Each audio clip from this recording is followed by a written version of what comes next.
이 세상에 존재하는 모든 것은 사실은 양자적으로 볼 때는 하나다는 뜻입니다. 우리가 우주와 내가 하나라는 말이 있는데 사실은 우주의 근원을 찾아 들어가면 모든 것이 하나라는 뜻이고, 사물의 실제성이라는 건 무슨 뜻이냐면은 반야심경을 보면 색즉시공이라고도 하고 무고집멸도, 무안이비설신의 이런 얘기를 하는데, 금강경은 전부 다 32가지 부분, 두 개의 부분으로 나눠져 있는데 그 중에 18번째 일체 동감분이라는 데를 보면 이런 말이 나옵니다. 겐지스강의 모래수만큼 많은 그런 부처님 세계가 있는데 그 국토에 있는 중생의 여러 가지 마음을 다 안다, 이렇게 말씀입니다. 자, 겐지스강의, 이게 항아가 겐지스강인데요. 겐지스강의 모래수만큼 그만큼만 항아가 있으니까 그 모래 곱하기, 그러니까 그 겐지스강의 모래수를 제곱한 것만큼만 많은 부처님이 세상에 있다는 말은 셀 수 없이 많은 세상이 있는데, 또 거기에 있는 중생 수라면 얼마나 많겠습니까? 그걸 부처님이 다 안다 그랬어요. 근데 이런 걸 들으면 우리 생각에 이건 그냥 소설인가 보다, 이런 생각을 아마 하게 될 겁니다. 그리고 이걸 읽으면서 여러분들이 볼 때 여기에 대해서 심각하게 생각해 본 사람은 제 짐작에 별로 없을 겁니다. 그냥 소설처럼 뭐 그렇게 될 거라고 생각한다면은, 그러나 이 구절을 봤을 때 소설이라고 생각하고 읽는다면은 이 경전을 아무리 많이 읽어도 별로 도움이 되지 않을 겁니다. 근데 만약 양자 얽힘을 이라는 현상을 아는 사람이 이 경전을 읽으면 이게 뭔가 사물의 그 참모습이라는 것은 우리가 평소에 생각하는 것과는 다른가 보다 하는 생각이 들면서 굉장히 호기심을 가지고 불경을 읽게 될 겁니다. 그래서 오늘 그 강의는 이런 금강경의 내용과 관련되어 있는 내용입니다. 그 다음에 요 두 번째 살펴볼 것은 뭐냐면은, 오늘 강의는 입자 파동의 이중성과 관련되어 있는데, 입자 파동의 이중성을 모르는 분들을 위해서 제가 설명을 드리는 건데, 파동이라면 여기 보다시피 입자를 튕겨나가게 하지 못합니다. 파동은 아무리 가서 부딪히더라도 입자를 튕겨나가지 못하게 하는데, 컴프턴이라는 물리학자가 실험한 대로 여기에 전자가 있는데 빛을 보내면은 전자를 튕겨나가게 하고 빛도 튕겨나갑니다. 그러면 우리가 알다시피 빛은 전자파니까 파동이니까, 파동이라면 다른 걸 튕겨나가지 못하게 해야 되는데 튕겨나가게 한다는 말은 무슨 뜻입니까? 빛도 입자라는 뜻이거든요. 다시 말해서 빛은 파동이면서 또한 입자라는 뜻입니다. 그래서 그걸 우리가 사물의 이중성이라고 부릅니다. 그래서 빛뿐만 아니라 세상에 존재하는 모든 소립자들, 입자라고 생각했던 전자도 그것이 이렇게 튕겨나가게 하지만, 다른 당구공이 당구공을 부딪히면 튕겨나가게 하는 것처럼 다른 입자를 튕겨나가게 하지만은 전자 스스로가 빛처럼 파동과 같은 역할을 한다는 걸 알고서 이제 학자들은 이 세상 사물은 근본적으로 논리적으로는 양립할 수 없는 두 가지 성질을 갖고 있다는 걸 이제 알게 됩니다. 그걸 바탕으로 강의하는 거죠. 예를 들면 여기에 있는 이건데, 그 데이비슨인가 거머라는 사람이 전자 등 입자의 파동성을 관찰했는데, 이렇게 두 가지, 파동이라는 거는 이렇게 한쪽에서 온 것과 다른 쪽에서 만난 것이 여기 만나게 되면, 파동은 이렇게 골이 이렇게 높은 데를 마루라 그러고 꺼지는 데를 골이라 그러는데, 마루와 골이 만나면은 합쳐져서 사라지고, 골과 골이 만나면은 두 배가 돼서 세지니까 어떻게 만나냐에 따라서 어둡고 밝은 무늬가 생깁니다. 어둡고 밝은 무늬가 생긴다는 것은 전자가 파동이다, 이런 걸 얘기합니다. 그런데 파동인데 이상한 거는 입자를 하나씩 보내도 간섭무늬가 나타납니다. 하나라면은 우리 생각에는 둘 중에 한쪽으로 왔으니까 한쪽에서 온 것이 어떻게 두 군데서 온 것처럼 간섭무늬를 만들까 하는 생각이 드는데, 실제 해보면 하나씩 보내도 이렇게 밝고 어두운 무늬가 생겨서 간섭무늬가 생겼는데, 그럼 하나가 동시에 두 장소를 지나갔다는 뜻이죠. 우리 세상 사물은 우리가 생각한 것처럼 이렇게 것과 다릅니다. 우리는 입자 하나라면 그러면 반드시 어느 장소 한 곳에 있어야 될 거라고 생각하는데 그렇지가 않고 두 군데 동시에 있습니다. 그런데 신기한 거는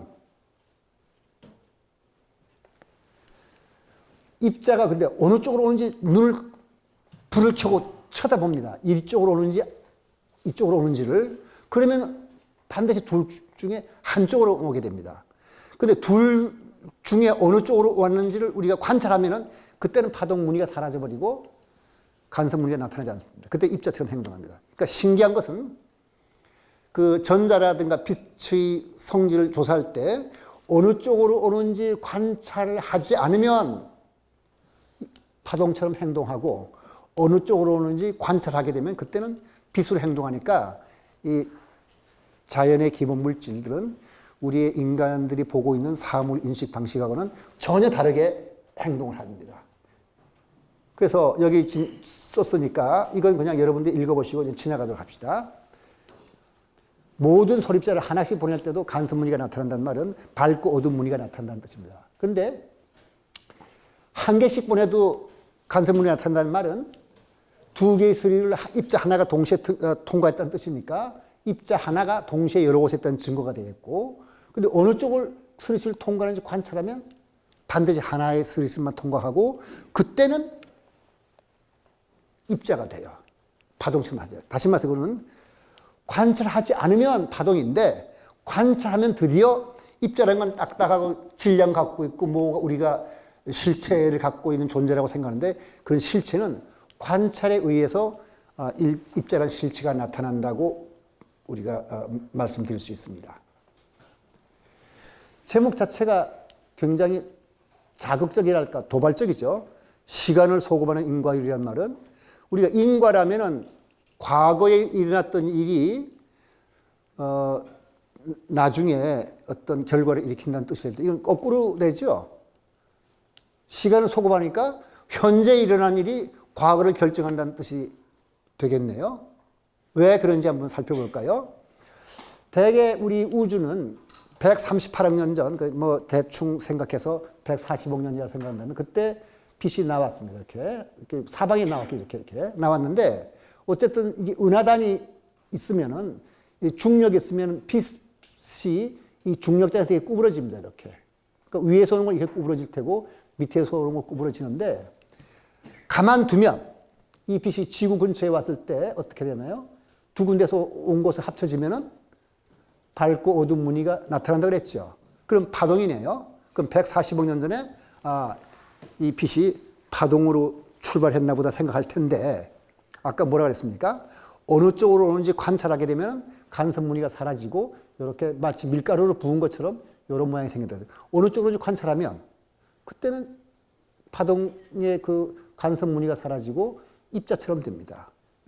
그런데 이상하지 않습니까? 지금 생각해보면 140억 년 전에 출발할 때는 빛으로 파동으로 왔느냐 그때 입자로 왔느냐가 만약 결정됐더라면 지금 내가 관찰하든 말든 간에 파동이든 입자일 텐데 지금 관찰하면 입자, 하지 않으면 파동.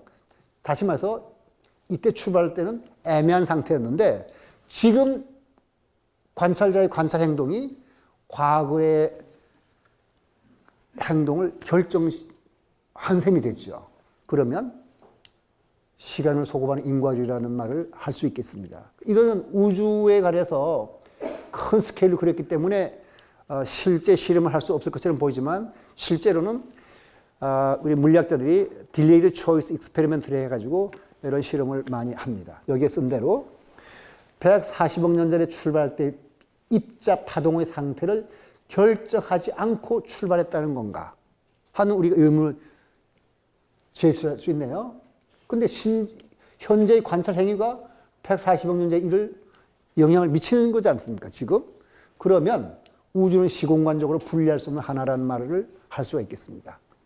시간적으로 그렇게 분리가 되는 건 아닙니다. 그러니까 시간과 공간이라는 개념은 양자적으로 볼 때는 그렇게 우리가 생각하는 것처럼 이렇게 다른 것과 다른 것 사이에 둘 사이에 이렇게 떨어져 있었을 때 우리 둘 사이에 공간이 있으면 둘을 떨어졌다 그러는데 양자적으로 보면 그렇지 않습니다. 오늘 강의 내용은 왜 그런지를 설명하는 것가 될 겁니다.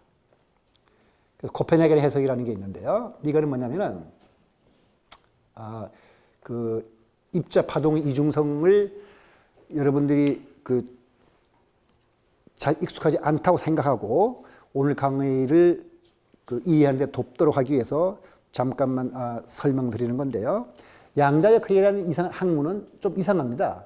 보통의 과학은 이론과 실험으로 되어 있습니다. 이론이 앞으로 나타날 자연현상은 이러이러할 것이다 예측을 하게 되면 실험으로 검증해봐서 맞으면 맞는 거고, 또는 실험이 이러이러한 결과를 냈는데 왜 그런 결과가 나왔는지를 이론으로 설명해서 제가 알기로 양자역학을 제외한 모든 과학은 이론하고 실험 두 가지가 되어 있습니다.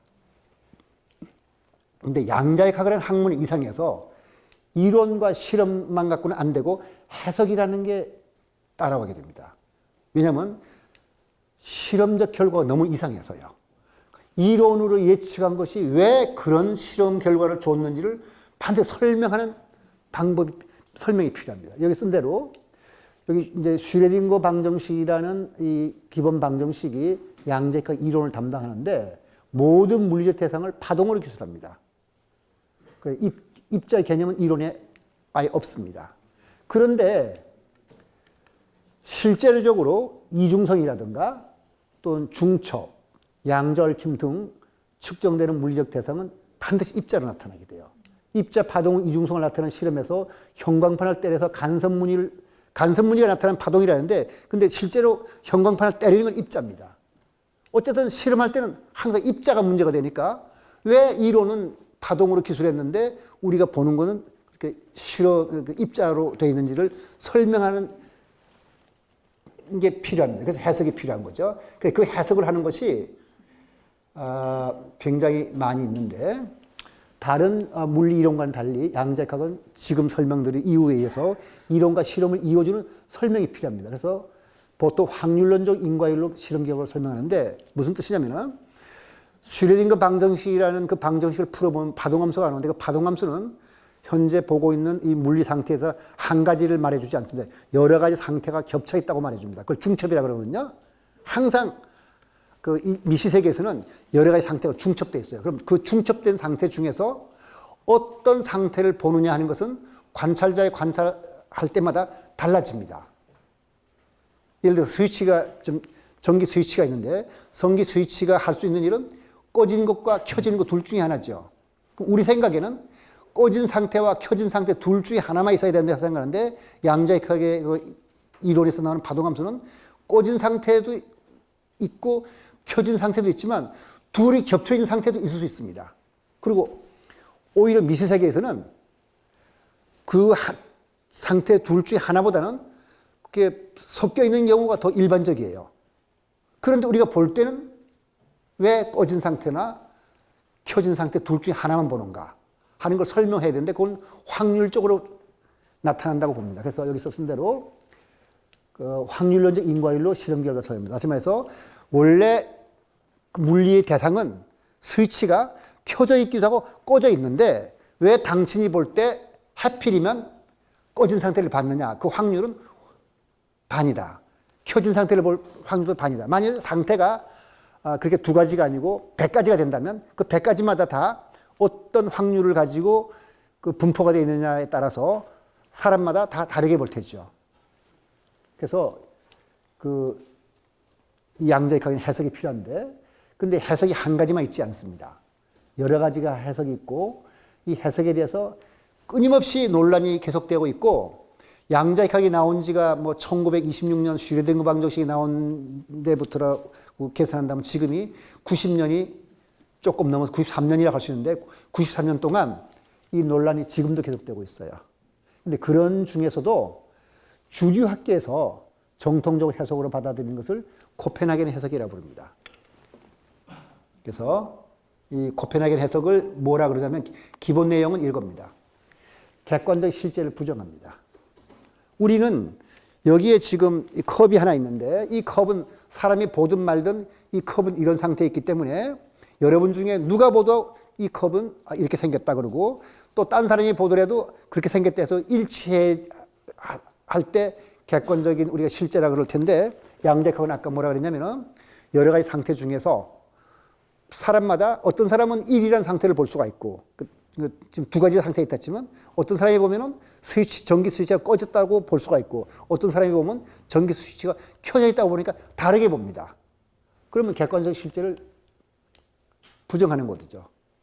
관찰자의 관찰 행위에 의해서 그 어떤 상태가 나타났다고 보는 거거든요. 그래서 여기에 대해서는 그 물리에 대한 모든 정보는 파동함수에 있으나 관측자는 모든 정보란 말은 이 사람들이 관측하게 되면은 예를 들어서 지금 100가지의 가능한 상태에 있다 치면 1이라는 상태를 볼 건지 2라는 상태를 볼 건지 3이라는 상태를 볼 건지 100가지 중에서 모든 것을 파동함수가 가능하다고 말해 주는데 어떤 거를 보느냐 하는 것은 관찰자는 그 중에 하나만 보게 됩니다. 그게 바로 확률론적인 인과율이라는 거거든요. 100가지 중에서 어떤 걸 볼 건가. 네. 중요한 것 중에 하나는 가능한 고유 상태 중 어느 것을 보게 되느냐 하는 것은 확률론적 인과율을 따를 뿐 미리 무엇을 보게 될 건지를 예측할 수 있는 이론은 양자역학에는 없습니다. 네. 그 보충 설명을 하면 미시 세계에 있는 원자나 소립자들은 객관적으로 실제하지 않아요. 따라서 그것들은 관찰자의 관찰에 의해 창조된 것일 뿐이다. 관찰자가 보지 않았더라면 그런 거 없다는 뜻입니다. 소립자들은 그러니까 헛개비 같은 존재들이고 소립자들은 위치나 운동량과 같은 속성을 갖지 않습니다. 근데 위치나 운동량을 비롯해서 소립자가 갖는 물리량은 본래 그런 게 있어서 본 게 아니고 관찰자가 봤기 때문에 그런 물리량을 갖는다는 거거든요. 이런 면에서 원자나 소립자들은 실제하지 않는다. 그래서 휠러라는 물리학자가 유명한 물리학자 화이만의 스승인데 휠러가 뭐라 하냐면 미시적 속성은 관찰된 속성일 때 비로소 속성이다. 관찰하지 않으면 이 컵이 여기에 있질 않아요. 여기에. 왜냐하면 관찰했기 때문에 여기 있다는 뜻인 거거든요. 이건 믿어 앉으죠. 그리고 이게 움직이느냐 안 움직이느냐 할 때 정지해 있거나 움직인다 할 때 정지해 있거나 움직인다 한 그런 속성도 갖지 않고 내가 보니까 정지해 있는 거고 내가 보니까 움직이는 거지 보지 않았더라면 정지해 있지도 않고 움직이지도 않고 그냥 몰라 말할 수 없어요. 왜 그러냐? 여러분들은 그냥 얼떨떨할 것 같지만은 파동이니까 그렇습니다. 제가 지금 여러분들이 말씀드릴 때 아 한 이 소리는 어떻습니까? 어디에 있습니까? 어디에 있지 않죠. 단지 여러분이 들을 때 들은 자체 들었기 때문에 그 자리에서 아란 소리 들었을 뿐이죠. 그런 건 마찬가지입니다. 그게 그런 뜻입니다. 그 파동이기 때문에. 근데 학자들의 입장은 그럼 이런 이상한 게 설명을 하니까 이 코펜하겐 해석을 모든 물리학자들이 받아들이는 건 아니고 학자들의 입장은 어떤가 보면은 코펜하겐 핵심 인물 닐스 보아, 베르너 하이젠버그, 불확정성 원리로 유명한 사람이죠. 그 다음에 막스 보른, 그 다음에 볼프강 파울 이런 사람들은 코펜하겐 해석을 만든 사람들이니까 이 사람들은 코펜하겐 해석이 맞다고 생각하는 사람들이고 코펜하겐 해석에 대해서 반대 입장에 선 인물들도 있는데 그 중에서도 아주 극렬한 반기에게 반대한 사람이 아인슈타인입니다. 그래서 아인슈타인은 여기 EPR 파라독스라는 걸 제시해서 그러니까 EPR은 아인슈타인, 요 P는 포돌스키, 로젠이라는 사람이 셋이서 어떤 양자역학의 역설이 있다는 것을 제시해가지고 여기에 이 코펜하겐 해석을 주도한 보아를 공격에 빠뜨립니다. 그래서 오늘 강의 내용이 중요하긴 하지만 이 보아라는 사람이 어떤 사람인지 여러분들한테 잠깐 좀 소개해드릴 필요가 있어요. 여러분 전공하지 않았기 때문에 보아를 잘 모를 것 같아서 여러분 아인슈타인은 잘 아는데 보아는 잘 모르죠. 이 리차드 화이만의 지도교수인 휠러가 한 말입니다. 여기 올킴의 시대에서 루이자 길드라는 어떤 그 여자 과학사학자가 자세하게 그 당시에 학자들의 편지를 다 조사하고 쓴 글인데 공자와 부처, 예수와 페리클레스, 에레스무스와 링컨이 지혜를 겸비하고 있는 사람이 존재할 수 있다는 걸 확실히 느낀 것은 닐스 보어와 함께 크라펜 보르크 수프의 노드밤 나마레를 거니면서 이야기를 나눌 때 있다. 이게 휠러 누구냐면 블랙홀이라는 용어를 만들어낸 사람입니다. 대단히 뛰어난 물리학자인데 이 사람이 보아를 보고서 한 소리예요. 뭐 여러분도 여기에 동의하라는 뜻은 아니고요. 어쨌든 이 휠러라는 사람은 이렇게 보아에 대해서 감탄했으니까 이런 지금 보어라는 위대한 물리학자와 아인슈타인이라는 위대한 물리학자가 둘이 어떻게 싸우는지 그리고 누가 맞는지 그거를 오늘 여러분들에게 말씀드리려고 합니다. 그런데 참 둘이 싸우긴 싸우는데 참 친했어요. 그리고 신사적인 게 보아가 하는 말이 양자역학의 발전에 최대로 공헌한 사람은 바로 아인슈타인이다. 아인슈타인이 비판과 도전이 없었다면 양자역학으로 발전이 없었을 거다. 보아가 뭐라 그런다면 아인슈타인이 기를 쓰고 반대해가지고 꼬투리를 잡아서 뭐라 그러면 아인슈타인이 머리에서 나온 거니까 얼마나 정교하겠습니까? 그럼 보아가 골치가 아파가지고 그냥 울상이 돼가지고 집에 갔다가 번개같이 생각해갖고 이제 아인슈타인이 틀렸다고 말하면은 또 아인슈타인이 머리가 아프게 쌓았다가 또 몇 달 뒤에 보아가 틀렸다고 말하면 보아가 다시 또 머리를 싸우게 해서 이런 식으로 해가지고 양자역학이 발전했기 때문에 이런 말을 한 겁니다. 보아하고 아인슈타인은 서로 존경하면서 이런 식으로 싸워서 양자역학이 발전됐는데 오늘 이제 그 얘기를 하죠. 그래서 일단 오늘 예비적 고찰에서는 오늘 본 강의가 아니고요. 그러니까 이 강의를 듣기 위해서 필요한 몇 가지 준비된 개념들인데 거시세계의 존재들, 거시세계의 물리적 대상들은 실용적인 맥락에서는 실제하죠. 우리가 보니까 실용적인 맥락에서는. 그래 일선 경험 세계에서 만나는 거시적 물체들은 객관적 실제로 보입니다. 우리 생각에 누가 봐도 컵은 여기에 있는 거고 똑같이 보일 것 같죠. 그렇지만 거시적 세계는 헛개비 같은 원자와 소립자들로 이루어졌습니다. 근데 헛개비가 많이 모이면 근데 적어도 이것들은 소립자를 모였으니까 그러면 헛개비가 많이 모이면 실체를 갖게 되고 실제하는 것일까? 이건 참 이상한 일이죠. 왜냐하면 거시세계의 물체들은 고전역학의 법칙을 따르거든요. 그런데 고전역학의 역학이라는 것은 정확한 양자역학의 근사이론에 불과해요. 그러니까 양자역학에서 어떤 양을 적당하게 이렇게 띄어내버리면 무시해버리면 그때 고전역학이 되는 건데 그러니까 정확한 법칙이 아닌 거죠. 근데 이론적으로 보면 미시세계 소립자들이 더 정확한 이론을 따르니까 더 실제적이잖아요. 그리고 거시세계의 물체들은 근사적으로 존재한다고 말할 수 있는데 우리가 볼 때는 거꾸로 되어 있습니다. 그래서 아마 반야심경에서는 부처님이 원리전도몽상 구경열반 삼세제불이라는 말씀을 하셨을 거라고 생각합니다. 역설은 나오죠. 헛개비는 정확한 법칙을 따르고 헛개비가 모이면은 우리 생각해 보면 실제하는 것처럼 보이고 그 실제하는 것은 정확하지 않은 법칙을 따른다. 이게 현재 물리학에서 사물을 볼 때 내릴 수 있는 결론입니다. 자, 이제 본격적으로 양자역학으로 이제 들어가죠. 오늘 이게 본강의이고 지금까지 말씀드린 것은 본강의를 위해서 좀 준비를 해서 여러분들이 음식을 드실 때 에피타이저 마신 잡수신 거로 생각하고 지금 들으신 거를 이해 못했다 하더라도 본강의 듣는 데는 큰 지장은 없을 겁니다. 반야심경에 보면 시고 공중 무색 무수사 행시 무한히 비설으니 그래서 공 가운데는 색도 없고 물질도 없고 느낌도 없고 생각도 없고 뜻도 없고 인식작용도 없다. 그리고 뭐 눈, 귀, 코, 혀, 몸 생각도 없다. 이렇게 말하니까 이 조동종을 그 중국 선종의 오가인 조동종을 연 동상양계 스님이 반야심경 위에다가 무안이 비설신해서 자신이 코를 만지면서 여기 이렇게 코가 있는데 왜 없다고 할까 하고 스승에게 물음을 던졌습니다. 그리고 아인슈타인도 똑같은 말을 들어줬어요. 보는 사람이 없으면 다른 없는가. 봤기 때문에 있다니 하니까 그러면 안 보면 없는가 하고 물은 거예요. 그 스님하고 아인슈타인이 똑같은 물음을 던졌죠. 그러면 이제 여기에 대해서 우리가 논쟁을 한번 살펴보죠. 양자역학은 물리학 이론으로서는 정말 놀랄만치 성공을 거두었고요.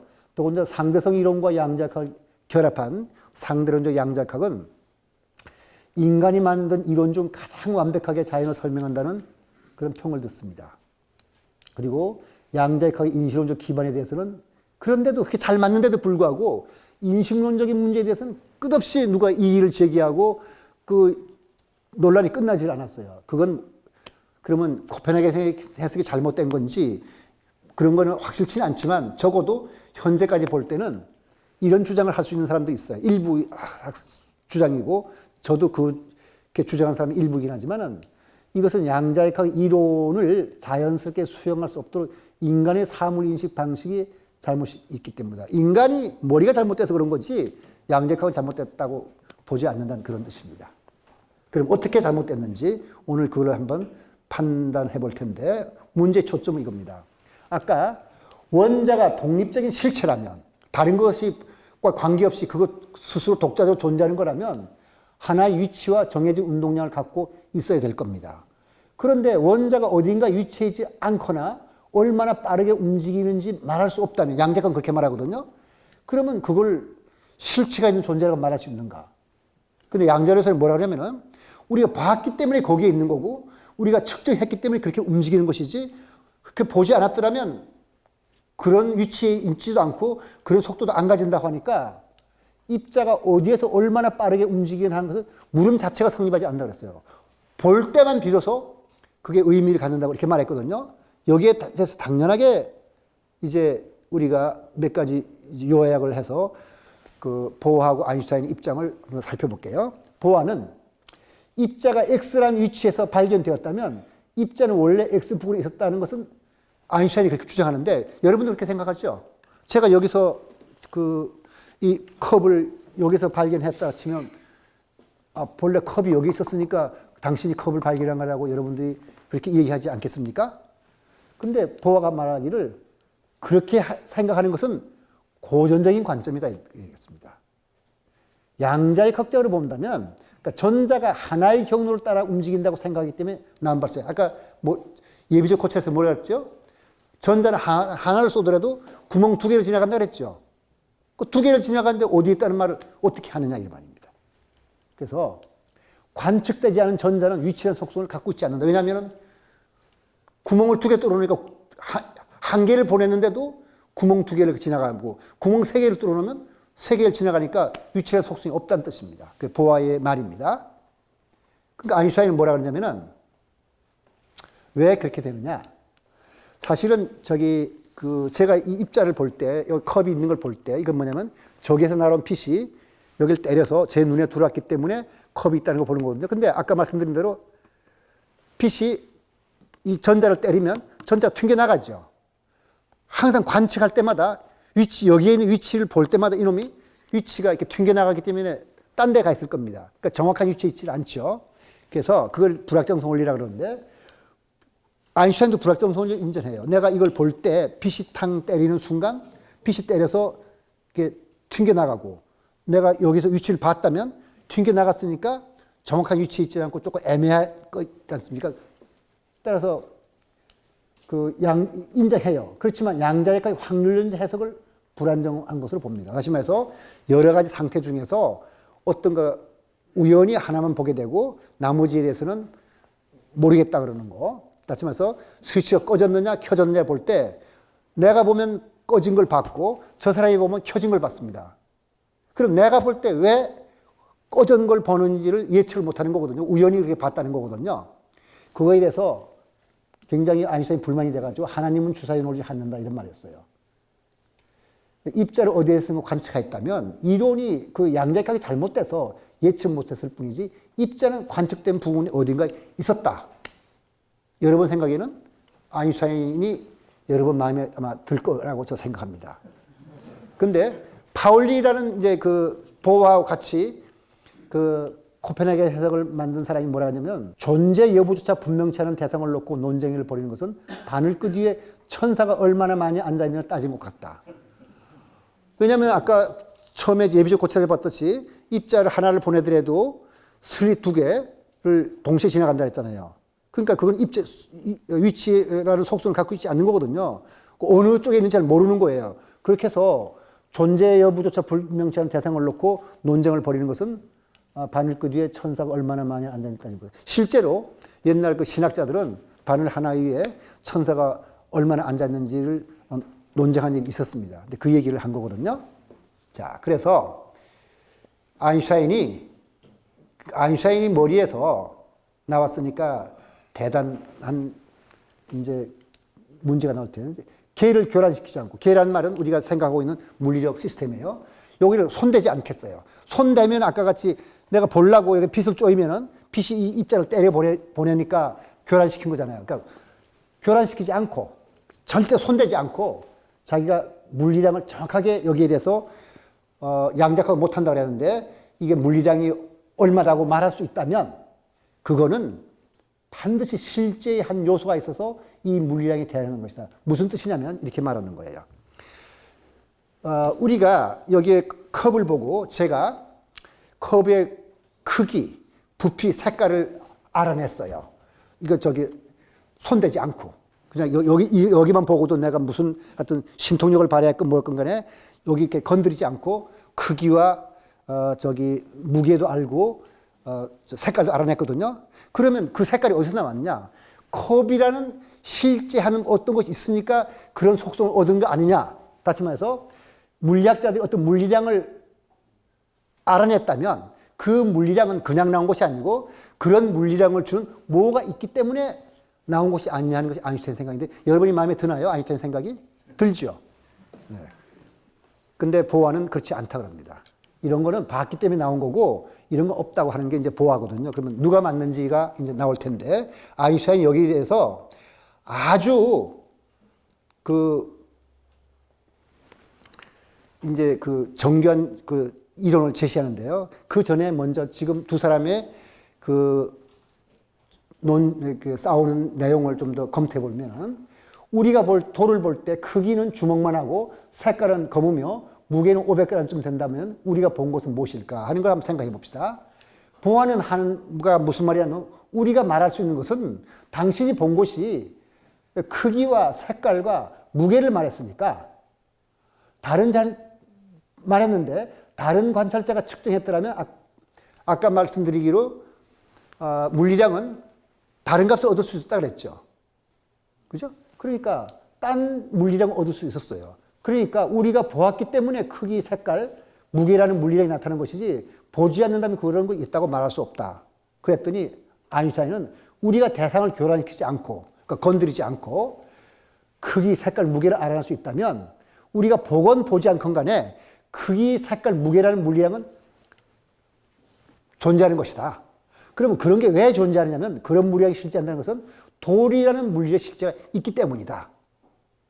저는 물을 안 보고도 여러분들이 아인슈타인 편이라는 걸 투표한다면 아마 표가 다 아인슈타인에 갈 거라는 걸 제가 아마 몇 명인지 모르겠는데 한 60명쯤 왔다 치면 60대 0으로 아인슈타인이 투표하면 이길 거라고 짐작합니다. 근데 과연 그런가? 물리학자들이 관찰한 건 사실 전자를 관찰한 것이 아니고 우리 전자라는 말을 많이 하는데 전자의 물리적인 속성, 질량, 전기량, 궤도가 온다 이런 걸 보는 거거든요. 그런 걸 보고서 거기에다가 전자라는 이름을 붙였다고 하는 게 보아의 주장이고 아인슈타인은 이런 것을 봤다는 것은 이런 게 있기 때문에 그런 걸 본 거다 이런 말입니다. 자, 그럼 이제 지나가죠. 이 PR이 뭐라고 생각하냐면은 이렇게 말합니다.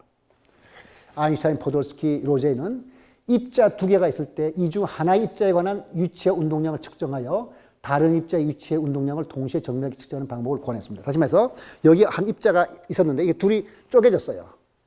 쪼개졌는데 왼쪽으로 날아가는 입자의 운동량과 위치만 측정하게 되면은 오른쪽에 있는 것을 알아낼 방법이 있습니다. 그걸 아인슈타인이 고안해낸 거예요. 다시 말해 이건 손도 안 되고 이쪽에 대해서만 측정해가지고 여기에 대해서 설명을 했으니까 무슨 측정을 했기 때문에 이 상태가 변했다든지 이런 말을 하지 말아라는 얘기예요. 손 안 대고 알아냈으니까. 그러면 그런 게 있는 거 아니냐. 이렇게 해서 입자의 실체가 보이지 않더라도 관측되는 부분 어딘가에 존재하니까 그런 거를 우리가 예측한 거 아니냐.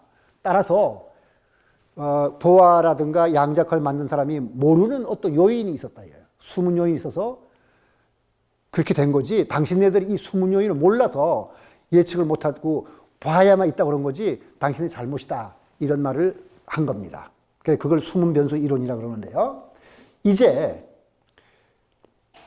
아인슈타인이 본래 한 것은 알아내기 어려운데 데이비드 봄이라는 또 천재가 나와가지고 원래 EPR이 제안한 원래 실험과 원리적으로 똑같으면서도 실제 수행이 가능한 실험 방법을 고안합니다.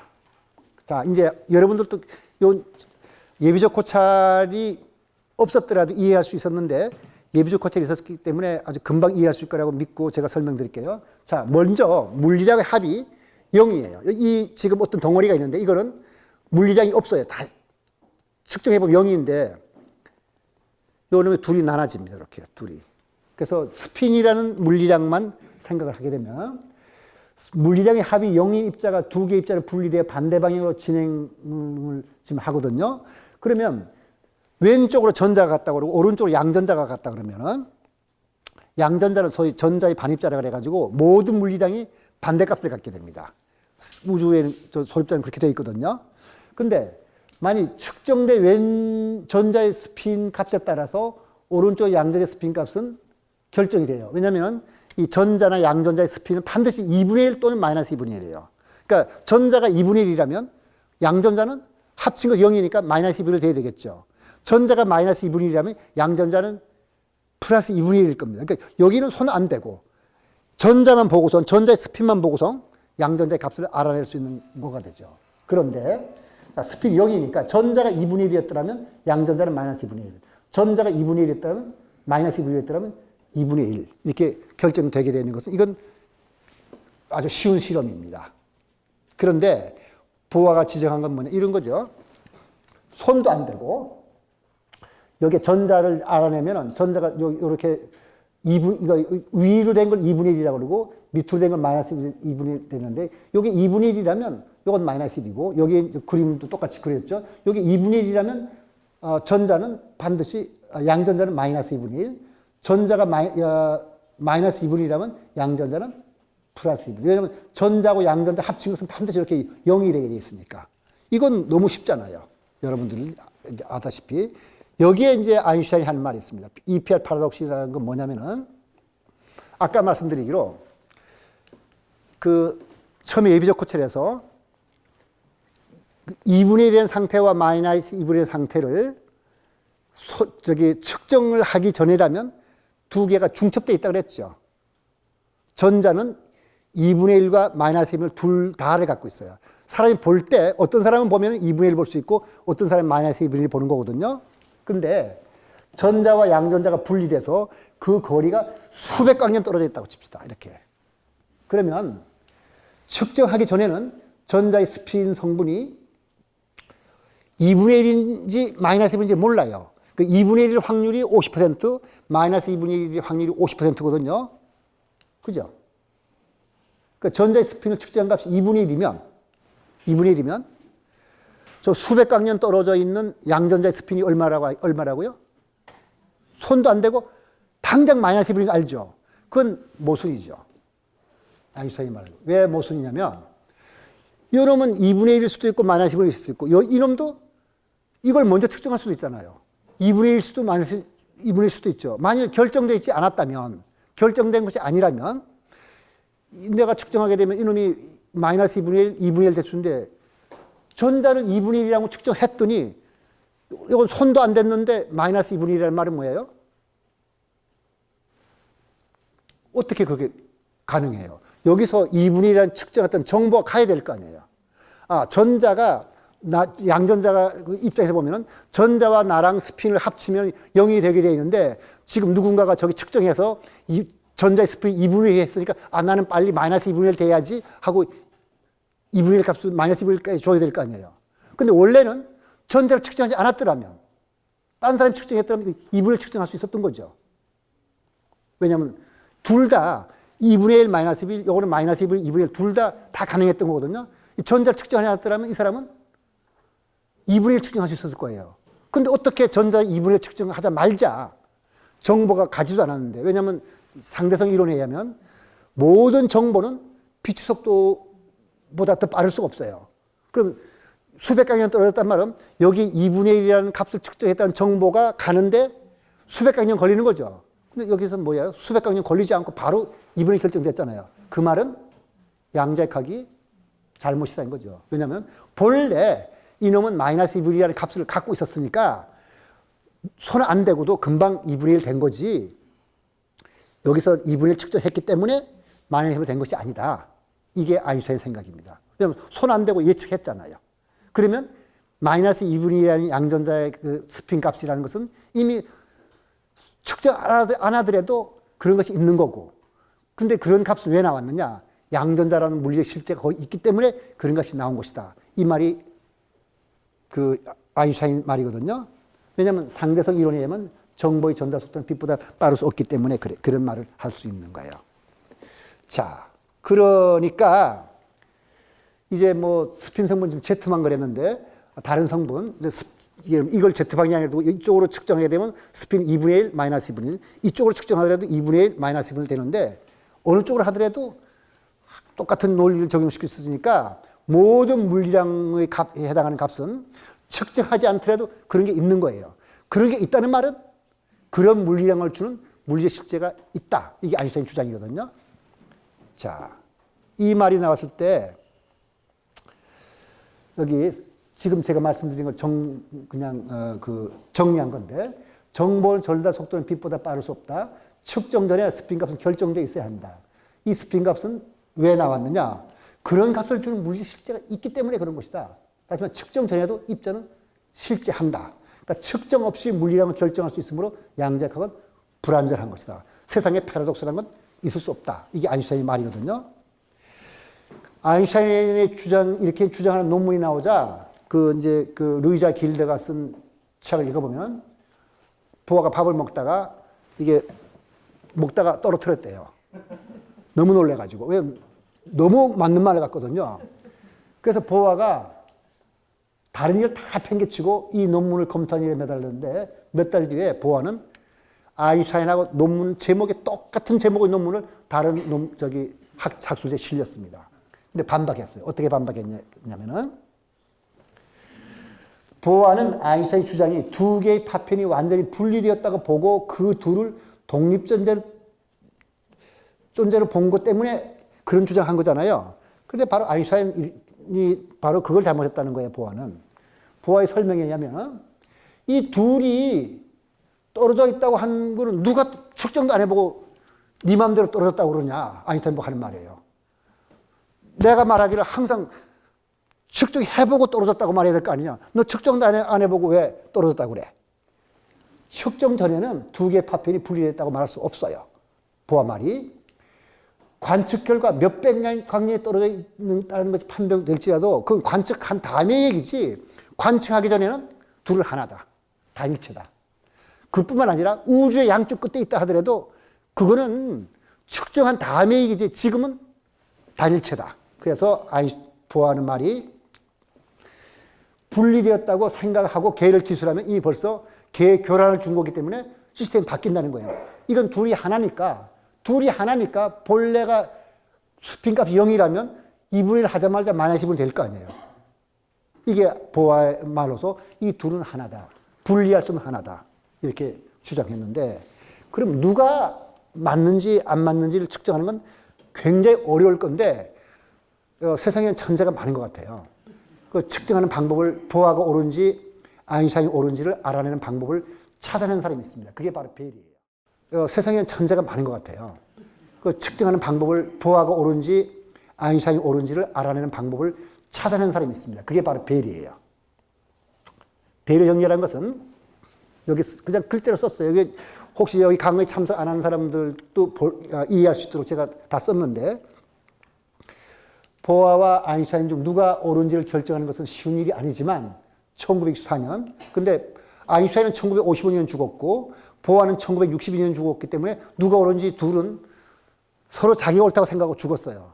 근데 64년에 물리학자 베일이 EPR 파라독스 속에 내포된 철학적 논란들을 검증 가능한 부등식 형태로 나타내고 베일의 정리를 발표했는데 사람들은 다가 그렇다는 건 아니고 과학사상가들 중에는 베일의 정리를 가리켜 과학의 역사에서 가장 위대한 발견이라고 평을 할 정도로 베일 부등식의 심오한 뜻을 갖고 있는데 너무 간단합니다. 오늘 여기 앉아 계신 분들은 베일의 정리를 스스로 유도할 수 있을 거예요. 오늘 그걸 말씀드릴게요. 베일 부등식의 기본 내용은 우선 미리 말씀드리자면 데이비드 봄이 제안한 유의 실험에서 전자, 양전자 쌍이 계속해서 생성되어 모든 전자는 왼쪽으로 모든 양전자는 오른쪽으로 날아간다고 가정을 합시다. 사실은 섞여 날아가도 되는데 논의를 간단하게 하기 위해서 제가 왼쪽으로는 전자가 가고 오른쪽으로는 양전자가 간다고 한 거예요. 그 다음에 두 사람, 앨리스와 바비라는 사람이 있어가지고 요즘은 그 두 명의 관측자를 옛날에는 갑과 을, A와 B라 그랬는데 요즘은 유행인데 앨리스와 밥이라 그럽니다. 그러니까 앨리스와 밥이라는 두 사람이 관찰자로 참여해서 앨리스는 왼쪽으로 오는 전자의 스핀을, 밥은 오른쪽으로 오는 양전자의 스핀을 하나도 놓치지 않고 다 측정한다 그래요.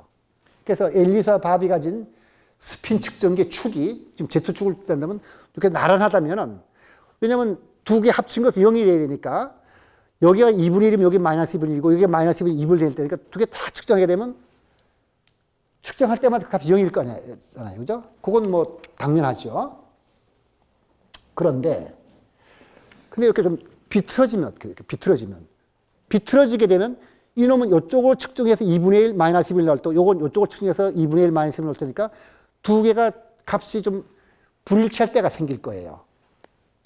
그렇지만 그 기본적인 내용을 말하면은 전체의 50%를, 그러니까 만약 아인슈타인이 옳다면 그들이 축을 어떻게 돌려놓든 그들이 측정한 스핀의 합이 0이 되는 비율은 전체의 50%를 넘는다는 뜻입니다. 이건 그냥 왜 그런지는 여기서 여러분들이 그냥 묻지 말고 그냥 받아들이세요. 조금 있다가 왜 그런지 이제 설명을 드릴 텐데 굉장히 쉬운 방법으로. 어쨌든 둘을 합치면 2분의 1 마이너스 1이 되는 비율은 50% 넘을 거다 하는 것이 이제 베일 정리의 기본입니다. 그래서 만일 그 비율이 50% 넘지 않는다면 아인슈타인 주장한 바와 같은 종류의 실제성과 분리성은 없다는 건데,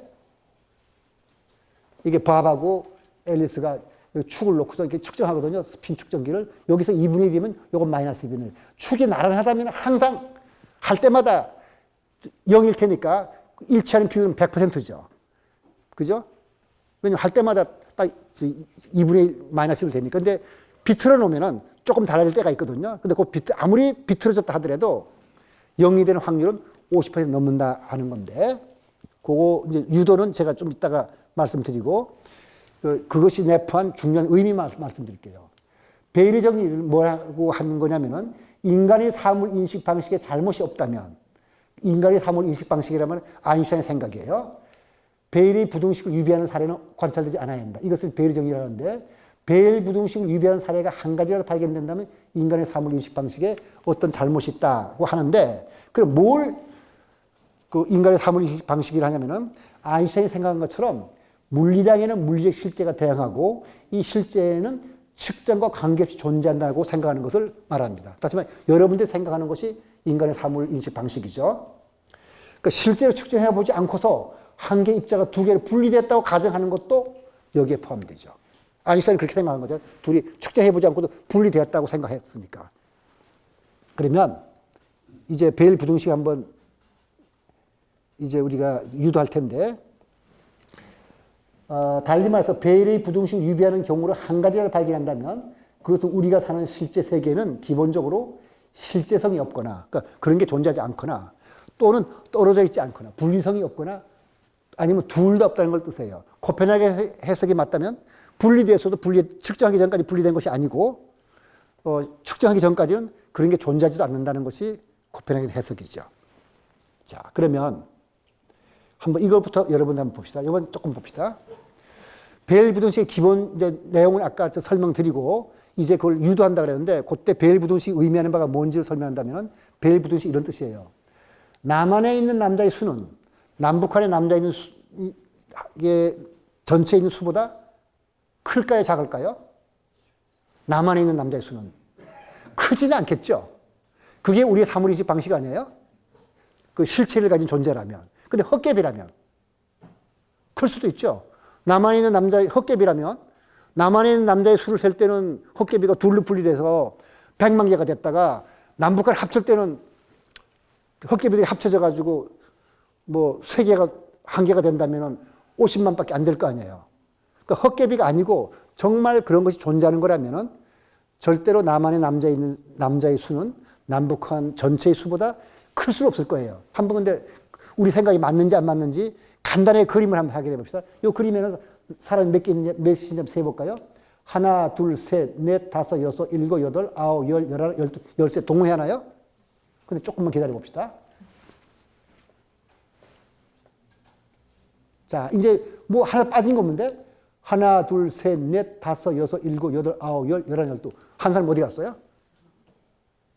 어떻게 셌길래 13, 12 되죠? 그건 우리가 어떤 선입견을 가지고 사람이라는 수를 생각했기 때문입니다. 하지만 머리가 있고 몸통이 있고 팔다리가 있는 것을 사람이라는 고정관념으로 이거는 사람이라고 했기 때문에 그런 착오가 생기는 겁니다. 바로 그렇기 때문에 우리가 보는 이 세상은 우리가 본 대로 아닐지도 몰라요. 베일 정리를 볼게요. 아주 쉬우니까. 자, 이제 베일 정리를 유도하기 위해서 물리적인 그 숫자를 놓고 보는데 모자, 안경, 지갑이라는 것은 그 물리량입니다. 그러니까 그 뭐든지 좋아요. 세상에 아무 물리량이 좋은데 여러분들이 그냥 이해하기 쉽게 하기 위해서 이게 스핀이라고 해도 좋고 스핀이 Z방향, X방향, Y방향에도 좋고 위치, 운동량, 뭐 스핀에도 좋은데 그냥 쉽게 생각해서 모자, 안경, 지갑에서 앞에 게 모자, 지갑이니까 가진 사람은 플러스, 가지지 않은 사람은 마이너스 하면은 A는 뭐죠? 모자도 가졌고 안경도 가졌고 지갑을 가진 사람이에요. B는 모자를 가졌고 안경을 가졌지만 지갑을 가지지 않은 사람이에요. 요거는 모자는 가졌지만 안경도 없고 지갑도 없죠. 이 사람은 셋 다 없는 사람이에요. 그건 이렇게 나타날 수 있겠죠. 네.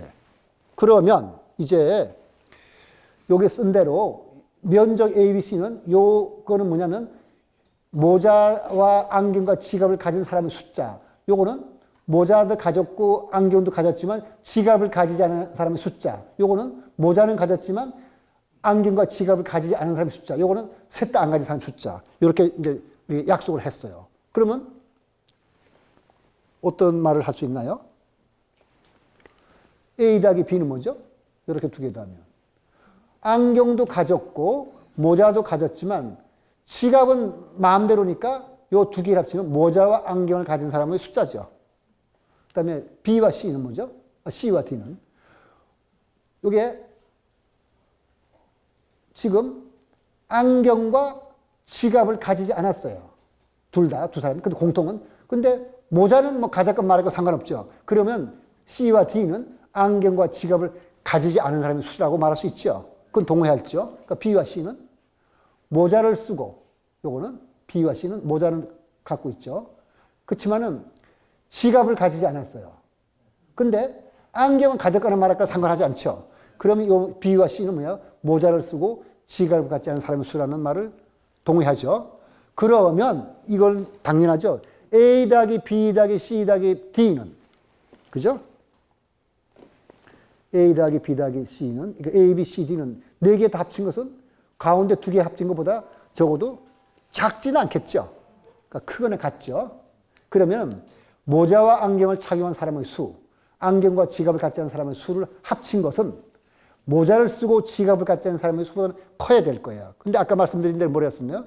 이 모자, 안경, 지갑은 어떤 물리량을 아무거나 넣으면 된다고 했죠. 그 물리량을 집어넣어 버리면 베일 부등식이 나오는 거예요. 그래서 이 베일 부등식이 깨지면 우리가 지금까지 논의했던 것은 뭔가 잘못된 거죠. 그래서 여기 제가 쓴 대로 베일 부등식과 사물의 실제성이란 말은 아인슈타인이 옳은 경우에는 즉 측정 전에 그것의 물리량을 말할 수 있는 물리적 실제가 있다면 베일 부등식이 성립해야 돼요. 근데 보아가 말한 것처럼 만약 이 부등식을 위배한 사례가 발견된다면 인간의 사물 인식 방식에 잘못이 있는 거가 됩니다. 그 인간의 사물 인식 방식이란 건 뭐냐? 한번 다시 볼까요? 아까 말한 대로 측정하지 않고도 뭐가 있다고 생각하는 거, 분리됐는지 안 했는지 확인해 보지 않고 분리됐다고 생각하는 거란 말인데, 알란 아스페이라는 사람이 베일 부등식 위배한 사례를 발견합니다. 다시 말해서 코페나겐 해석에 의하면 실제성과 분리성을 부정하는 거예요. 그러니까 측정 없이 물리학의 실제를 말할 수 없는 거고, 확실한 것은 적어도 분리성 없다는 사실인데, 왜냐하면 분리됐다 그런다면 실제성도 없어야 되니까. 적어도 코페나겐 해석에 의하면 우리가 보지 않고서는 그런 거 있다는 말도 못하고 분리돼도 분리되지 않다는 뜻입니다. 이게 사물의 실제성이에요. 그래서 아까 말한 전체는 분리할 수 없는 하나입니다. 하나인데 우리가 우주 만물은 태초에 한 지점에 출발해서 우주 만물은 무수히 많은 소립자인데 빅뱅에 그래서 꽝 터졌잖아요. 원자보다 작은 점에서부터 출발했으니까 한 점에 출발했어요. 우주의 근원을 추적하게 되면 모든 만물은 양자적으로 얽혀 있습니다. 우리들을. 모든 것은 다른 모든과 연결되어 있어요. 이거는 제가 말씀드린 게 아니고 제가 설명을 드렸지만 요 문장은 그 브라이언 그린이라는 젊은 물리학자가 아주 그 해설을 잘하는데 우주의 구조라는 책에 쓴 190페이지 나온 거니까 여러분들이 흥미있는 사람은 이 책을 사서 한번 확인해 보세요. 우리는 하나예요. 그런데 왜 여러분들하고 여기 다 다르다고 생각하죠? 그거는 잘 모르겠어요. 어쨌든 사물에는 실제성도 우리가 생각하는 것처럼 그렇게 있는 것이 아니고 우주는 분리되지 않습니다. 그걸 우리가 양자 얽힘이라고 그런 거거든요. 모든 것이 이렇게 양자적으로 볼 때는 하나 얽혀 있다는 것. 자, 양자 얽히면 물리 현상이지만 주와 객이 하나가 된 경지와 유사하다고 할 수 있는데 그럼 주와 객이 하나가 된 신비 체험은 누가 하느냐? 여러분들은 그런 체험이 없기 때문에 이건 그냥 학자들이 말하는 장난같이 보여요. 더군다나 우리 체험이 아니고 물리학자들이. 그런데 실제로 그런 신비 체험을 한 사람들이 많이 있습니다. 우선 양자역학에 의하면 관찰자와 관찰 대상을 칼로 자르듯이 나누는 것은 그건 불가능해요. 처음부터 양자역학은. 그러면 신비 체험을 한번 살펴보죠. 주역의 일체감. 도대체 신비 체험이라는 게 뭐냐? 신비 체험은 영안사에 찾아보면은 정신이 혼란스러운 사람들이 느끼는 어떤 착각이라 그러는데 이걸 또 학문적으로 연구한 이블리 언더힐이라는 사람이 하면 신비주의란 자신보다 더 큰 무엇과 일체감을 느끼는 것이라고 했는데 이블리 언더힐의 말을 신일합일이나 자타불이 또는 무아지경 체험으로 한번 해석할 수 있을 겁니다. 그러면 힌두교나 기독교, 기타 샤머니즘의 체험은 불교의 상수멸정과 어떤 관계가 있는가? 또 유사하다면 궁극적 깨달음과 다른 종교 신비체험 사이에 유사 차이점은 없는가? 자, 그러면 신일합일이나 상수멸정, 적어도 물리적으로 볼 때는 조금 전에 우주의 구조에 나오는 그 190페이지 나온 것처럼 우리 양자적 얽혀 있다고 그랬는데 그건 물리고 실제로 사는 우리들의 정신적인 문제는 과연 어떤지 거기에는 물리학 말고 뇌 신경과학적 뒷받침이 있는지를 한번 살펴보는 거죠. 먼저 기독교의 체험을 보죠. 저는 한 가지 느끼는 것이 비록 착각을 했을지 몰라도 14세기의 독일 순회라면 거짓말은 안 할 거라고 믿습니다. 하나님의 모든 걸 바친 사람이 착각 때문에 무슨 이상한 소리 할지 모르겠지만 적어도 자기 느낀 대로 봤을 거예요. 이 사람이 뭐라 그러냐면은 할렐루야가 울려 퍼졌을 때 나는 하나님의 신성한 힘이 나를 붙잡고 형언할 수 없는 감미로움이 나에게 다가왔고 내 영혼이 몸에서 떠나가는 것 같았다. 나는 단지 하나님의 신성한 힘이 나에게 계속 불어넣어 주시는 말로 기도할 수밖에 없었다. 신과 일체감을 느꼈지만 자신의 의지와는 상관없이 어떤 일이 진행됐고 그때는 무아지경을 가졌습니다. 근데 불교의 선과 좀 비교해 볼 필요 있는데 과연 다른지 같은지 어쨌든 이런 걸 계속 봅시다. 요건 이제 유명한 그 기독교 신비가인데 마이스터 에카르트는 하나님을 어떻게 사랑할 것인가? 너희는 그를 그로서 사랑해서 안 된다. 그를 그로 사랑한다는 말은 하나님을 여기에 마이크, 컵, 물병 여기에 하나님 이런 식으로 생각하면 하나님도 여러 가지 존재 중에 어떤 하나에 불과한 건데 그렇게 생각하면 안 된다는 뜻입니다. 하나님이나 영혼이나 사람이나 이미지로서가 아니라 완전하고 순수한 하나로서 사랑해야 된다. 이 하나 속으로 우리는 무에서 무로 가라앉으리니 하나님이 우리를 도와주소서. 역시 여기도 하나님한테 뭘 맡기는 게 있는데요. 그러니까 하나님과 내가 하나가 되긴 하는데 뭘 맡기는 게 있습니다. 그 다음에 이건 이스라엘의 수피로서 그 만수르라는 사람인데 나는 내가 사랑하는 그이고 그 알라이고 그는 그 알라는 내가 사랑하는 나이다. 우리는 하나의 육신 속에 머물고 있는 두 개의 영혼이다. 너희가 나를 본다면 너희는 그를 보는 것이고 너희가 그를 본다면 너희는 우리 모두를 보는 것이다. 알라와 내가 하나야. 하나님과 내가 하나. 하나님은 이렇게 이런 물건처럼 여기 있고 저기 있고 뭐 이런 게 아니고 그냥 내 마음속에서 느껴지는 하나라는 뜻입니다. 이 말 했다가 여기 보다시피 이 사람은 교생에 처해졌어요. 불경스럽잖아요. 건방지게 자기가 하나님이라 그랬으니까. 어쨌든 이 사람이 이런 느낌을 느꼈어요. 뭐죠? 양절킴하고 비슷하죠? 왜냐하면 하나님, 정신적으로 볼 때 하나님과 내가 하나라 그러는데, 샤머니즘은 또 한번 볼까요? 미국 토착 인간의 블랙 엘크라고 해가지고 이 사람이 쓴 책이 굉장히 유명한 얘기인데, 우주와 자신이 하나라는 것을 깨달을 때 평안한 사람의 영혼 속으로 찾아온다. 이건 샤만이 한 소리입니다. 그러니까 이게 종교가 다른데 신비 체험도 이렇게 비슷해요. 근데 우파니샤드에서 뭐라 그러죠? 브라마는 우주의 궁극적 실제 대우주고 아트마는 각각 개인 속에 들어있는 하나의 불변의 실제인데 뭐라 하냐면 브라마는 우주 전체의 아트만이고 아트마는 개체의 브라만이다. 그 다음에 브라만과 나 자신이 하나가 아니라 별개라고 느낀다면 그때 주와 주계가 대립과 갈등이 시작된다. 다시 말해서 브라만과 내가 하나인 걸 깨달으면 그런 갈등도 없고 고통도 없다. 다시 말해서 브라만과 아트만이 하나가 된 것이 보마일이며 이 상태가 바로 해탈이라는 것이 힌두교입니다. 그 불교는요? 이건 뭐 같은 말이니까 그냥 저기 그 힌두교에서 말하는 그 해탈이라는 것은 어쨌든 브라만과 아트만이 하나라는 걸 느끼는 거라면 임사체험 여기도 이런 말이 있어요. 이건 이분 알렉산드리아 가지고 논란이 많은데 나는 천국을 보았다는 사람이 이거 하버드 의과대 교수인데 뇌과학자인데 죽었어요. 자기가 일주일 동안 죽었다가 살아나가지고 깨어난 다음에 뭐라 그러냐면은 때로는 나의 자각의식과 내 주변의 세계 사이에 경계가 너무 흐려져서 내가 전 우주가 되어버리는 때가 있었다. 다시 말해 우주와 내가 임사체험 속에서 하나가 되는 걸 느꼈다는 그런 뜻입니다. 그러니까 전혀 다른 경우에 이런 걸 느꼈었거든요. 그 다음에 불교의 상수멸정에서 뭐냐면은 이건 부처님의 체험인데 비구들이 흙도 없고 물도 없고 불도 없고 바람도 없는 그런 영역이 있다. 그 속에는 이 세간도 없고 출세간도 없고 그것은 만들어진 것이 아니면 이것은 계름의 끝이다. 그래서 불교는 우주를 지수 화풍으로 되는데 그런 구별이 없다는 얘기예요. 그리고 세간도 없고 출세간도 없고 그러니까 이런 구별이 없이 통째로 하나가 된 그런 경지를 내가 경험했노라 이런 뜻입니다. 그리고 무슨 신의 신성이니 뭐 일체니 피조물이니 뭐 이런 것도 다 소용없고 그냥 통째로 하나에 대한 경지다 이런 뜻입니다. 그럼 비슷하네요. 자, 그러면 불교의 깨달음과 타종교의 신비체험에는 어떤 차이가 있는지 한번 살펴볼까요? 우선 공통점은 이원론이 사라져요. 주악이 없어요. 그 다음 평화로워서 괴로움이 끝이에요. 그 다음 뇌과학적으로 살펴보면은 후상부 두정엽이라 그러는 요 부분에 기능이 정지되어 있습니다. 그래서 잠깐만 보면요.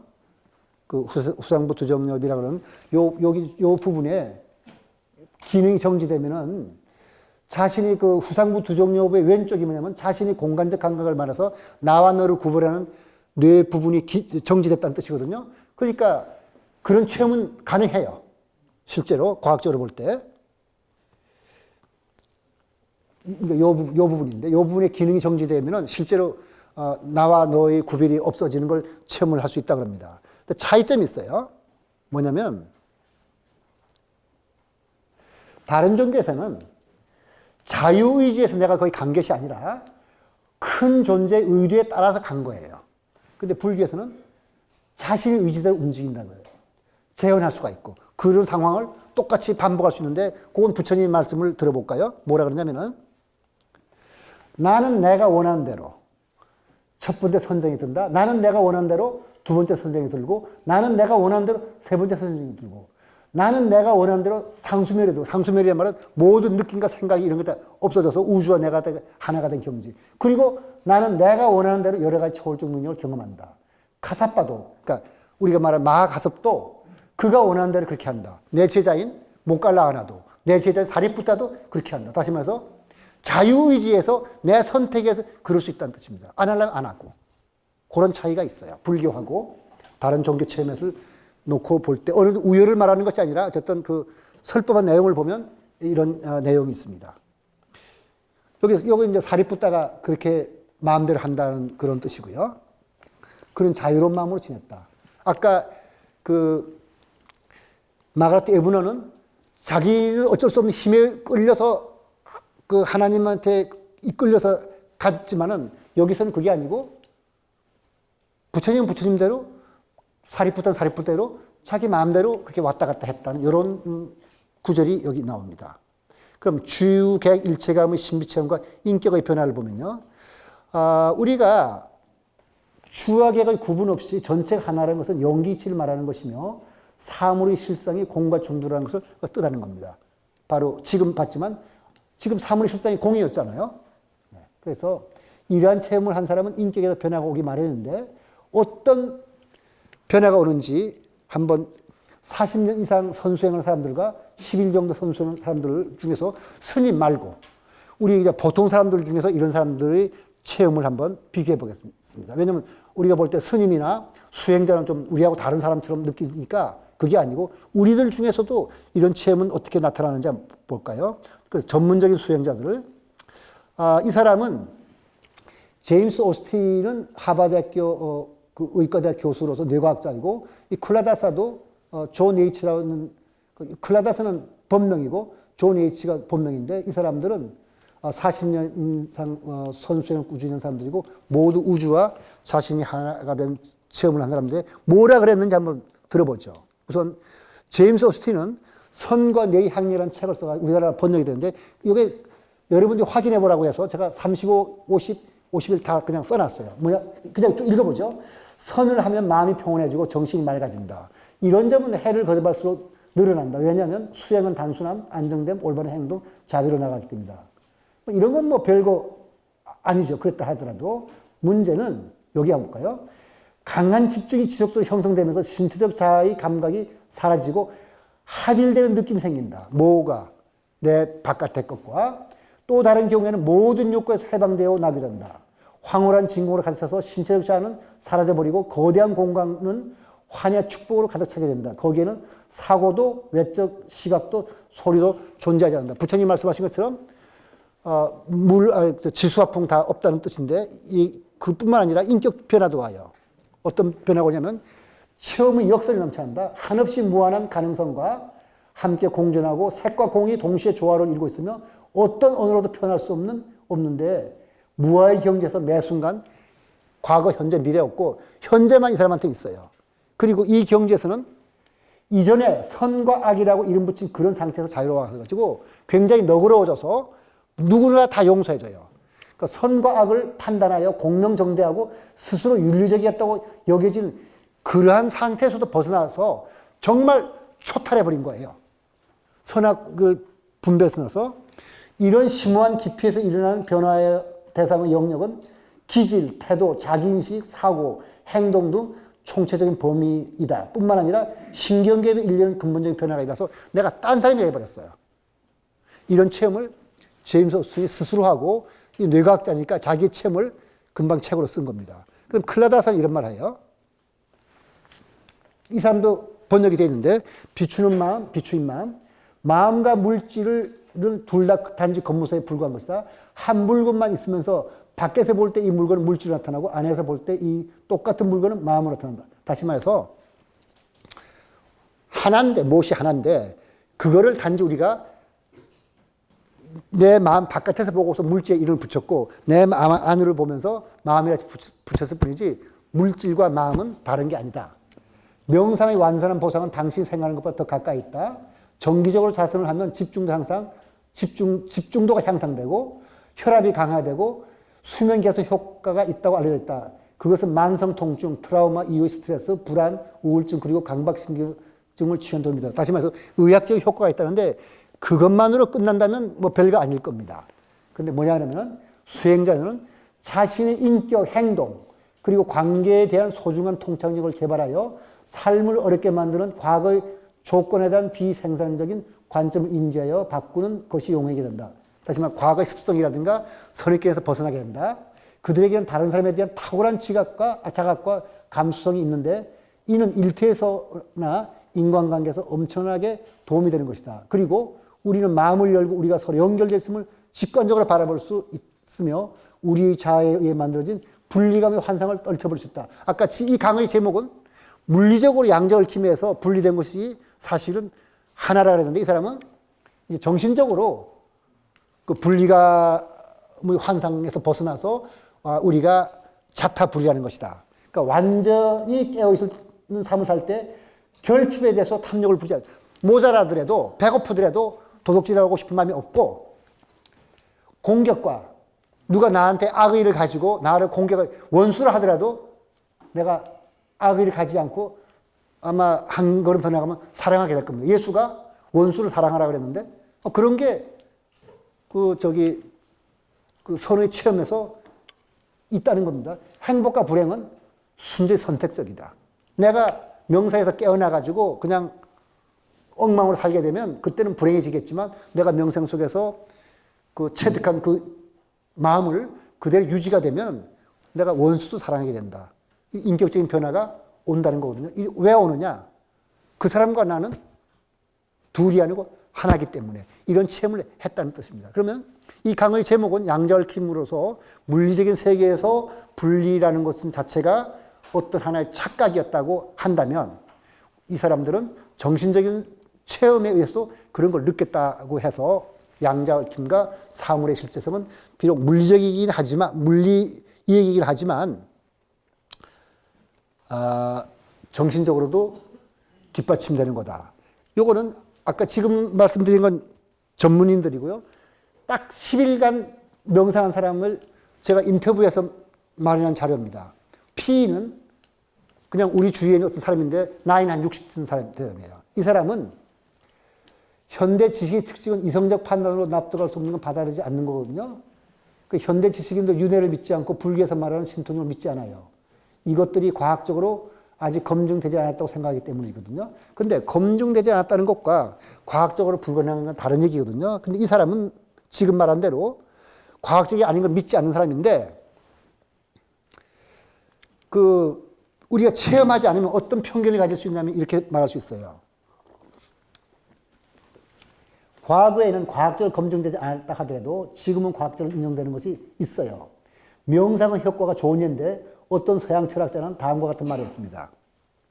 20세기 초에 이 사람은 아직 선이라든가 명상 같은 게 효과를 모를 때인데 인간의 무지란 정말로 끝끝이 할 수 없다. 나는 결코 어떤 힌두교도들처럼 배꼽에 정신을 집중하고 일생을 보낼 수는 없다. 이게 뭐죠? 단전호흡이죠. 그러니까 명상할 때 보통 단전에다가 정신을 집중하고 호흡을 하니까 세상에 저렇게 바보가 있느냐. 평생 동안 어떻게 저렇게 단전호흡이나 하고 사느냐. 이렇게 생각한 겁니다. 근데 지금은 그렇지 않죠. 지금 유럽도 그렇고 미국도 그렇고 그 마인드풀리스, 그러니까 마음 챙김 명상이라 해가지고 다들 지금 단전호흡 하느라고 지금 난리가 났거든요. 이 철학자는 힌두교들이 단전에 의식이 집중하고 요가 명상에 잠기는 것을 보고 이런 말 했을 건데 이 사람은 명상의 의미를 몰라서 그럴 거예요. 그 명상을 모르는 문화권의 사람이라면 이런 말을 하는 건 당연하겠죠. 근데 P도 제가 말씀드리는 P도 그런 사람이에요. 근데 이제 1975년에 하버드대학교 뇌과학자 허버트 벤슨이 명상을 과학적으로 연구하고 거기에 대해서 여러 가지 밝힘으로써 오늘날에는 이 명상이라든가 이런 것은 그 심리 효과가 탄탄한 기박적 기반 위에서 입증되고 있고 과학자들 사이에서 인정받고 있습니다. 그래서 이제 P 얘기를 하죠. 자, 명상을 시작하기 전 명상을 바라보는 P 입장은 아까 단전호흡을 비웃은 서양 철학자 입장과 다르지 않았고 이 사람은 사실은 그 명상센터 때 가고 싶지 않은데 자기 아내가 가자고 하니까 그냥 갔어요. 근데 이 사람이 직접 한 말을 제가 들은 건데 자의반 타분으로 10일간의 가나선 수행을 청구하게 되는데 내일이면 선수행 일정이 끝나는 날 저녁. 왜냐면 그동안 열심히 안 했겠죠. 그냥 부인한테 끌려서 왔으니까. 그렇지만 또 하루 종일 뭐 열 몇 시간씩 좌선하는데 아무것도 안 하기도 뭐해서 좀 알아서 하긴 했어요. 그랬더니 P는 특별한 경험을 했다 그럽니다. P가 하는 말에 의하면 단전에 의식이 집중하고 있는 가운데 온몸이 진동이 오면서 이렇게 떨리면서 갑자기 마음속에 그 눈물이 솟구치면서 자기 마음속에 품고 있던 원한이나 미움이 없어지더래요. 그러니까 가기 전에 자기 동료 중에 누군가가 되게 미워서 내가 요번에 열흘간 끝나고 나면은 가서 좀 따져야지 하고 딸이 굉장히 얄문 짓 해가지고 내가 지금 부인한테 끌려왔긴 했지만 요거 끝나고 나면은 딸을 좀 야간 차지했는데 이거 경험하고는 미움이 사라진 걸 느끼니까 딸은 그 나이에 당연히 그럴 수 있는 거고 저 동료는 입장이 그러면 당연히 그럴 수 있는데 내가 왜 그렇게 그 사람들을 미워했을까 해서 내 지금 느낌과 인격의 변화가 사실인지 알기 위해서 일부러 자기가 미워하고 따지려고 했던 그 동료를 찾아갔답니다. 찾아가서 악수하고 웃었는데 하나도 밉지 않더래요. 이런 체험이 있습니다. 그러니까 10일간의 수행이 끝난 후 평소에 미워하는 사람을 만났지만 미운 감정이 생기지 않았고 평소 같으면 화를 낼 만한 일을 당해도 화를 내지 않은 경험은 긴 체험이 아니라 이 사람 열흘간의 체험이에요. 그 다음부터 이 사람은 이제 명상을 열심히 하죠. 이와 같이 피의 체험은 우리 선원 주변에서 크게 깨치지 않더라도 많이 들을 수 있는 얘기입니다. 그래서 오늘 결론은 물리학적 실험과 명상의 체험은 전혀 관계없는 것처럼 보이죠. 오늘은 강의는 사실은 제가 물리학 하는 사람으로서 그 양자 얽힘을 말씀드린 거지 않습니까? 하지만 연기법이 옳다면 양자 얽힘은 물리학자 측면에서 연기이치를 말해주는 현상이며 명상의 체험은 관찰자와 관찰 대상이 둘이 아님을 체험하는 겁니다. 그러니까 그 정신적인 체험과 물리학적 결과에서 우주와 내가 하나가라는 그 명상의 체험과 물리적인 대상 둘이 사실은 떨어져 있지만 떨어진 거 아니라는 것은 유사성이 있지 않겠습니까? 사실은 알고 보면 정신이야 물질이야 하는 것도 우리의 분리되는 뭐를 분리해서 보는 우리 마음이 만들어낸 거고 정신과 물질은 아마 하나일 겁니다. 그리고 우리 모두가 다 원수고 은혜고 그런 걸 따지지 않고 우리 하나의 어떤 큰 마음속에 그걸 우리 불교에서 일심이라고 그러는데 일심의 경지에 이르게 되면 그냥 너와 내가 없어질 겁니다. 그거를 아마 양자 얽힘이라는 물리적인 어떤 현상이 물리학적인 측면에서 그런 것의 일면을 보여주는 것이 아닌가 하는 생각 때문에 제가 오늘 양자 얽힘과 사물의 실제성을 여러분들에게 말씀드렸고 여기에 대한 해석은 물론 여러분 각자가 또 달리 해석할 수 있을 것입니다. 오늘 강의 여기서 마치도록 하겠습니다.